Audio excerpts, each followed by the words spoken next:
Le schéma tactique est en place, la stratégie a été analysée et est prête à se déployer. Jeff est sur le terrain comme titulaire, nous sommes prêts. Bienvenue dans le podcast Bleu, Blanc, Noir.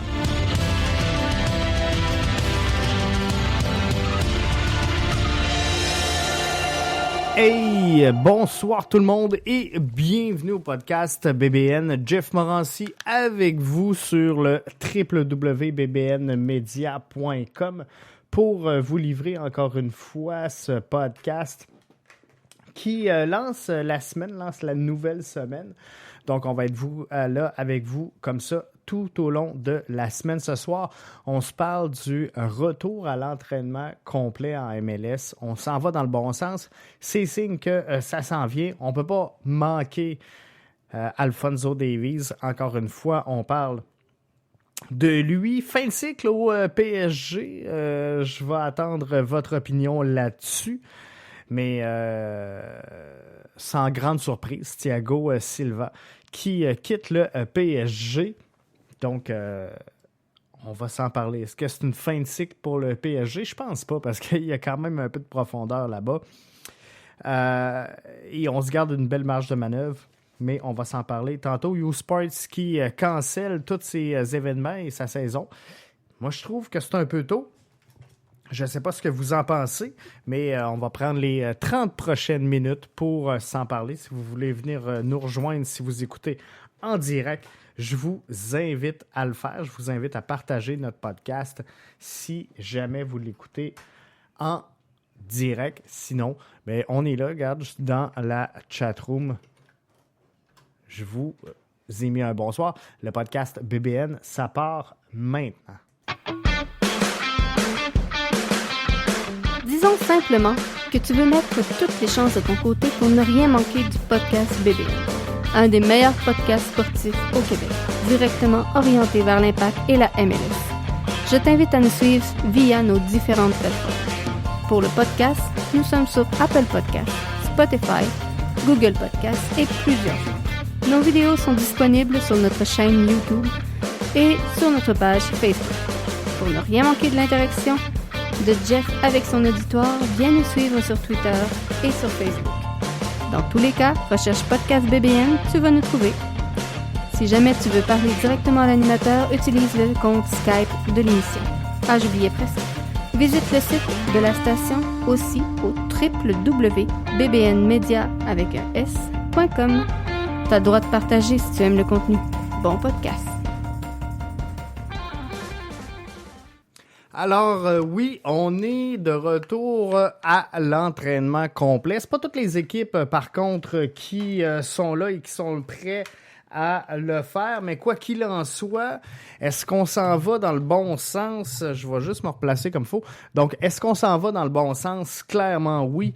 Le Sporting Kansas City, le Revs de la Nouvelle-Angleterre et Atlanta United qui sont de retour à l'entraînement complet. Donc ça, c'est vraiment une bonne nouvelle. C'est signe qu'on s'en va dans la bonne direction en MLS. Et tout au long de la semaine, ici, on va vous suivre là, tous les détails qu'on ne doit absolument pas manquer pour la reprise des activités. On sait maintenant, ce qu'on peut vous confirmer, c'est que les équipes seront en déplacement à partir du 24 juin pour se rendre du côté de Orlando. Et tout le reste, comment je vous ferai des spéculations sur qu'est-ce qu'on pourrait avoir comme pool, qu'est-ce que va avoir l'air le tournoi, ben ça serait un peu de vous dire n'importe quoi. Et comme j'aime pas vous dire n'importe quoi, ben on va attendre que l'information coule avec la juste et la bonne information finalement pour qu'on puisse vous feeder comme il faut et pas qu'on se reprenne à 4-5 reprises. Donc pour l'instant, tout ce que je peux vous dire, c'est qu'à partir du 24 juin, on va voir les clubs en déplacement vers Orlando et tranquillement pas vite, là, ça sera vraiment un retour à la réalité pour nos clubs de la MLS et on a donc bien hâte de voir tout ça arriver et reprendre le cadre un peu plus normal finalement des événements et de ce à quoi on est habitué. C'est sûr que la menace de lockout n'a pas plu à certains joueurs. C'est sûr qu'il y a certains joueurs qui sont un peu blessés par tout ça, mais je crois sincèrement qu'on va aller dans le bon sens avec ce tournoi-là, qui sera sans aucun doute la prélude de ce que pourra nous présenter la MLS. On devrait avoir une longueur d'avance sur les autres clubs sportifs. Donc, en sol nord-américain, là, on devrait définitivement être bien positionné pour livrer quelque chose de très, très bien. Ce ne sera pas comme le U-Sports. Je voulais vous parler de tout ça. U-Sports qui cancelle ses événements. Donc, le circuit universitaire, il ne se passera absolument rien. Est-ce que c'est trop tôt?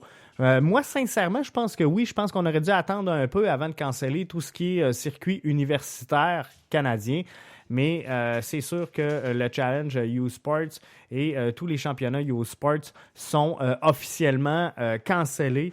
À partir d'aujourd'hui, l'annonce a été faite, elle a été rendue publique. Moi, je pense qu'on aurait dû attendre un peu parce que ça débute là, normalement autour du mois d'août-septembre, tranquillement, pas vite. Et je pense qu'on déconfine assez rapidement. Là. On a pris un air d'aller, un momentum qui fait en sorte que on est peut-être vite sur la gâchette, mais c'est leur décision et on ne pourra pas leur en tenir rigueur dans les circonstances actuelles de prendre soin des athlètes étudiants du milieu et de tout le personnel qui encadre tout ça. Donc, on comprend la décision. Elle est peut-être, comme je vous disais, un peu précoce, mais somme toute, on comprend cette décision-là. Donc, il faudra se tourner vers la CPL, finalement, pour voir un autre niveau de soccer que celui de la MLS ici. Donc, ça s'en vient tranquillement, pas vite, mais on s'en va là aussi dans la bonne direction. Donc, la CPL, ça reprend sous peu également. On va vous en parler un peu plus tard cette semaine parce qu'on a un dossier là-dessus. On va avoir un bon invité également pour se parler de Bundesliga. On sait qu'il y a beaucoup de yeux qui sont tournés présentement. La Ligue qui fait beaucoup de bruit parce que elle est le leader de la reprise des activités dans le monde professionnel sportif. Donc, on a beaucoup de yeux tournés sur la Bundesliga et tout ça inclut finalement les fans de foot nord-américains qui sont peut-être un petit peu moins adeptes de soccer européen, mais là, dans les conditions actuelles, se tournent vers le soccer de la Bundesliga. Et moi, je pense qu'on a du bon foot à se mettre sous la dent. Et on va essayer de démystifier l'univers cette semaine de la Bundesliga et de le comparer un peu en tant que niveau, ce qui se situe versus la MLS, versus les championnats européens, le style de jeu. Bref, on va essayer de faire un genre de Bundesliga 101, question de partager tout ça avec vous et vous aider à découvrir ce circuit-là qui prend énormément en qualité avec, bien sûr, des vedettes. Et le lien est là. Alphonso Davies, qui est un Canadien qui s'est introduit cette semaine dans le top 10 de la valeur sur le transfert à 133,5 millions d'euros. Donc ça, c'est juste en dessous de Griezmann. C'est excellent. C'est excellent pour le soccer d'ici. C'est excellent pour nos jeunes vedettes. C'est excellent pour la génération qui pousse. Bref, c'est wow. De voir Alphonso Davies entrer dans le top 10 des joueurs ayant la plus de valeur sur le marché du foot à travers les grands circuits européens. Et c'est wow. Puis son succès, le jeune homme, il a 19 ans. Là. C'est un kid. Il est encore à apprendre énormément. Et il vient de s'établir comme étant un latéral d'envergure, un latéral très respecté à travers l'ensemble des circuits de foot de l'autre côté de l'océan. Son explosion, sa technique, somme toute, font en sorte qu'il devient une perle rare et un outil précieux au succès que connaît présentement le Bayern. Le kid, il part des Whitecaps de Vancouver en MLS, se joint au Bayern du côté de la Bundesliga. Je parlais avec Nanou Zlatan sur Twitter. Tu sais, le jeune, il arrive comme ailier. Il a des grosses chaussures, pas facile de prendre sa place quand tu pars des Whitecaps et que tu arrives dans le Bayern et qu'on dit, bon, tu es un ailier gauche. Il y a des joueurs déjà à ce poste-là, donc très peu de départ sur le 11, doit à chaque présence travailler fort, confirmer sa place et c'est ce qu'il a fait Alphonso Davies. Travailler fort pendant les pratiques, pendant les entraînements, a mangé du soccer, a démontré finalement qu'il avait le cœur à la bonne place et qu'il allait tout faire pour gagner ses minutes de terrain. Arrive la blessure à Alaba et à Hernandez. On lui donne le couloir gauche. Quelle idée de génie. On ne le savait pas encore à cette époque-là, tout comme on ne savait pas que arriver des Whitecaps avec un transfert d'une dizaine de millions, c'était un aubaine. Vraiment, là. Et il s'est établi donc sur le 11. Des grosses performances, autant dans les matchs de ligue que, par exemple, face à Chelsea, où il aura joué un excellent match. Mais ses passes sont de toute beauté. Si vous le regardez jouer, la qualité de ses centres est en forte progression. Et ça, pour un latéral qui monte et descend le couloir, comme il le fait, c'est vraiment un avantage marqué. Donc, la qualité de ses centres est en nette progression. Il le fait déjà très bien, mais on voit qu'il continue de s'améliorer et d'en prendre match après match. Donc ça, c'est excellent. Je vous disais que une de ses qualités, outre son explosion et sa technique, et tu sais, si on regarde les statistiques en Bundesliga, le jeune est deuxième au niveau des dribbles par match en Bundesliga. Je pense que ça démontre l'ampleur de son talent vu l'âge qu'il a présentement. Est capable également d'une explosion dans les deux sens du terrain et la constance. La constance dans l'effort, dans la présence. Des fois, de faire un sprint, c'est une chose. On l'a vu dans, pas le dernier match, l'autre d'avant, où face à Dortmund, où à un moment donné, il atteint en course 35 km/h et il réussit à pleine vitesse à prendre un parfait contrôle et à enlever le ballon à l'adversaire.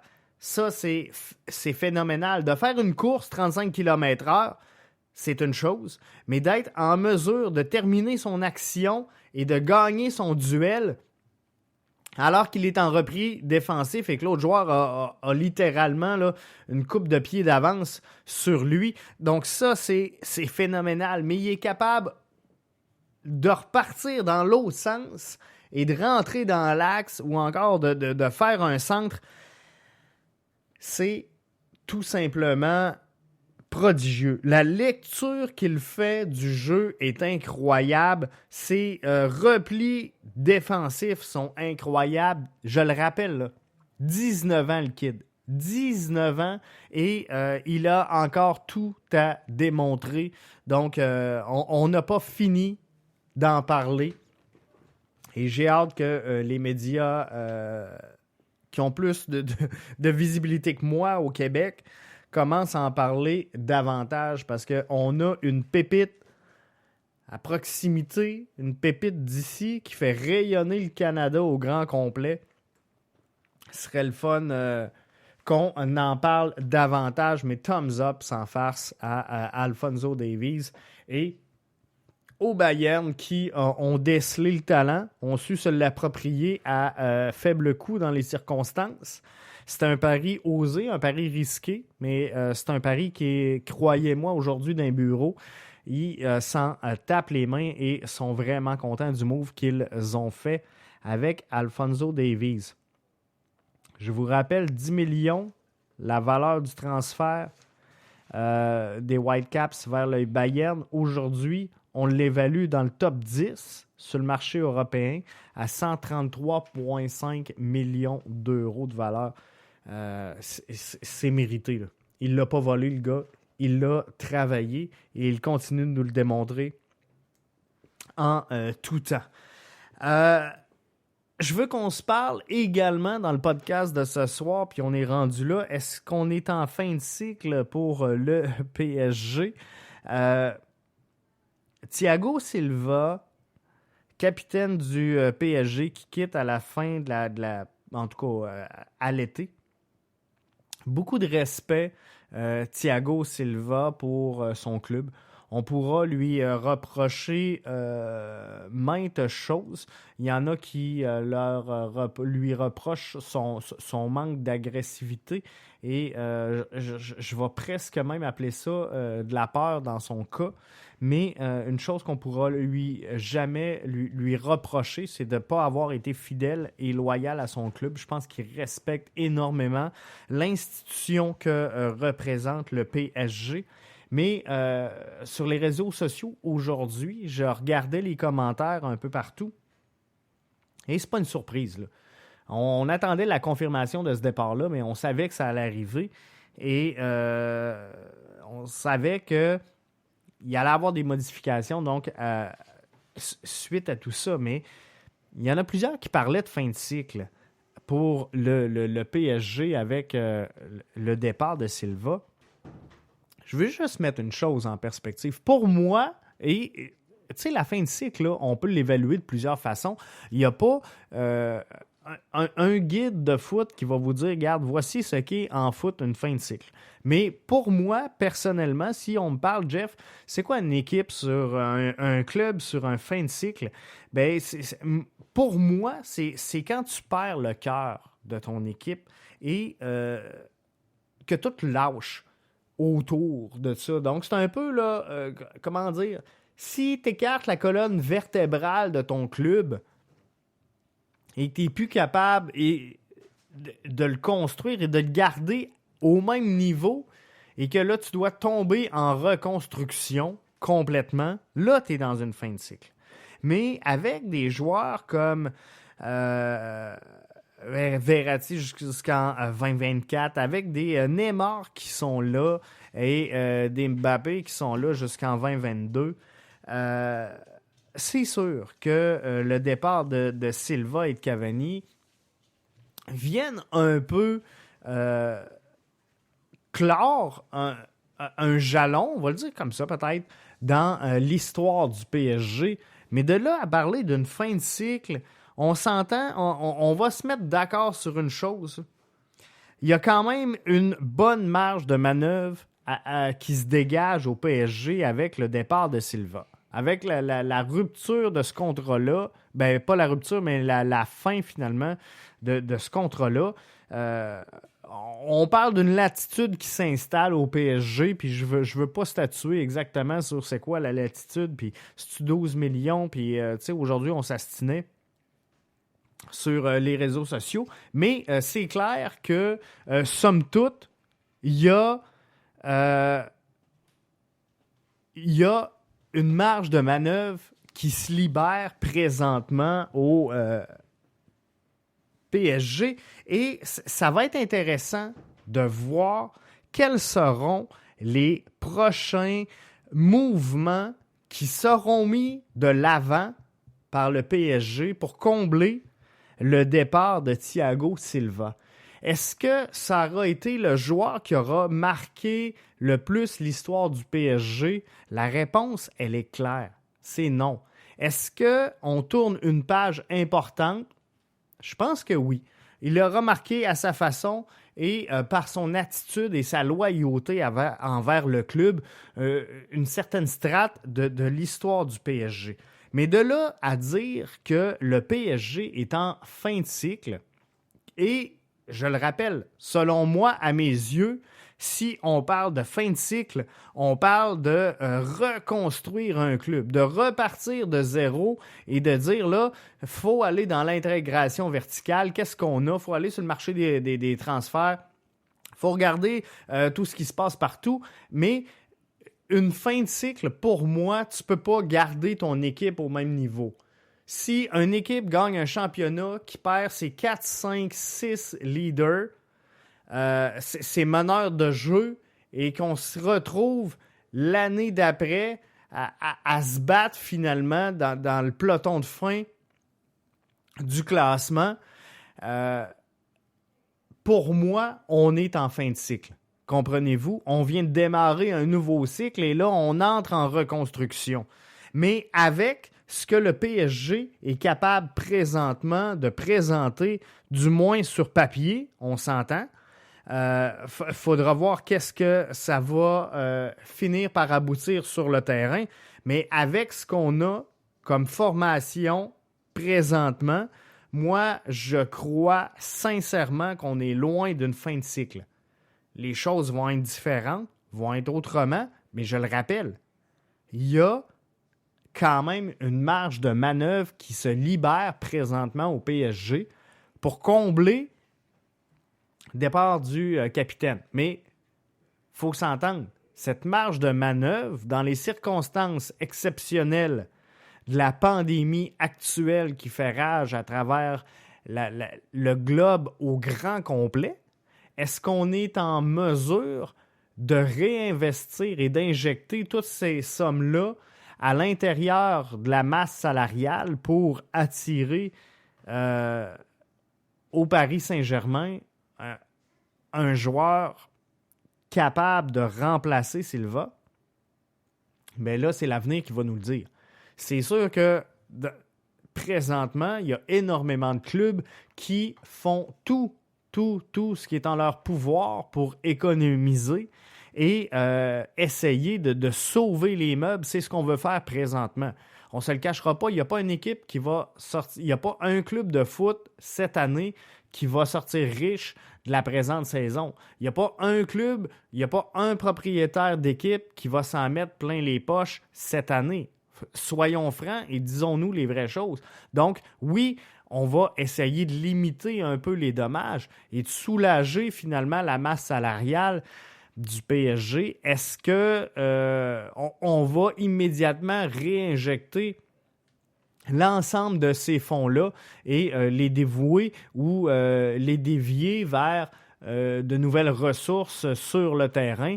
Bien là, ça sera à la haute direction du PSG de voir ce qu'ils ont les moyens de faire et leur latitude réelle versus la latitude qui est dégagée par le départ de Thiago Silva. Mais ça va être intéressant de voir comment est-ce que sur l'échiquier, ils vont jouer leurs cartes parce que c'est sûr que c'est pas directement le PSG qui est touché par cette pandémie. C'est l'ensemble des clubs. Donc, la réalité que je vous parle, elle existe pour le PSG. Et oui, il y aura des compressions à faire pour essayer de sauver les meubles sur une saison qui, somme toute, sera catastrophique. Mais c'est le cas pour toutes les autres formations également. Donc, on est tous les clubs sont dans le même bateau. Alors, ça sera intéressant de voir comment est-ce qu'on va utiliser cette marge de manœuvre-là pour se démarquer et essayer de tirer son épingle du jeu et sortir profitable et gagnant de cette situation-là. Donc, est-ce que le PSG tourne une page d'histoire importante aujourd'hui? Peut-être que oui. Est-ce que le PSG est en fin de cycle? La réponse est clairement non. Donc, ça sera intéressant de voir les prochains moves, mais là-dessus, je tiens à saluer Thiago Silva et le respect qu'il a démontré à cette formation-là, la loyauté qu'il a offert à cette formation-là au cours des années, même s'il n'a pas toujours nécessairement eu la reconnaissance qu'il a. On sait que dans les derniers temps, on lui reprochait peut-être un manque d'agressivité, mais ça sera, somme toute, un grand joueur passé dans l'histoire du Paris Saint-Germain. Donc là-dessus, je tire la plug. Je vous donne rendez-vous demain. On se parle de Bundesliga. J'aurai un invité que je vous dévoile demain. On va regarder exactement où se situe le circuit à travers tous les championnats européens. Donc, qu'est-ce qui se passe de l'autre côté de l'océan? Où est-ce qu'il se situe? Est-ce que c'est vrai que c'est le championnat qui se compare le mieux avec celui qu'on connaît bien ici, le championnat de la MLS? On va se parler également de la Liga MX qui a retiré son promotion-relégation. Donc, signe un peu le même processus de développement que la MLS maintenant. Ça a ouvert beaucoup de spéculations sur une éventuelle fusion des deux ligues. On suit ce dossier-là donc de proche cette semaine. Alors, je vous invite à être là des nôtres toute la semaine. Continuez de nous aimer, de nous partager et de nous commenter sur les réseaux sociaux. Donc, recherchez Podcast BBN et vous allez trouver tout ce qu'il vous faut pour avoir votre dose d'informations foot avec nous autres. Donc, c'était Jeff Morancy pour le Podcast BBN à BBN Media.